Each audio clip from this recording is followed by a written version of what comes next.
Caribbean, we are feeling the impacts of a warmer climate.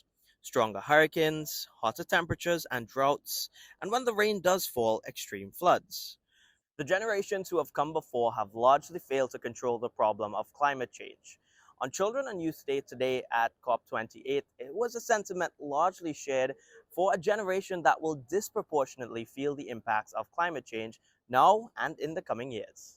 These negotiations don't make sense if they're implemented and the people who implement it are gone and we are the ones to reap the benefit or the negative consequence of those negotiations. So youths must be a part of the decision making process.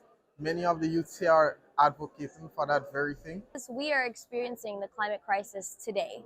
The climate crisis is not tomorrow or in the immediate future, it is happening right now. And in order to hold governments accountable, in order to hold decision makers accountable, they need to take our perspective into account because we will inherit the consequences of decisions made today. We are facing the climate change impacts now. We've been facing it since we've probably gained consciousness, and we're the closest to the future.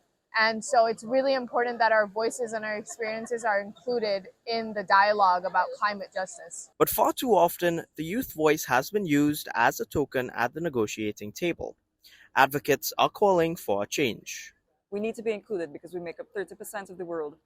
And that's a very significant population to leave out. So we don't just need to be included, we need to be included meaningfully.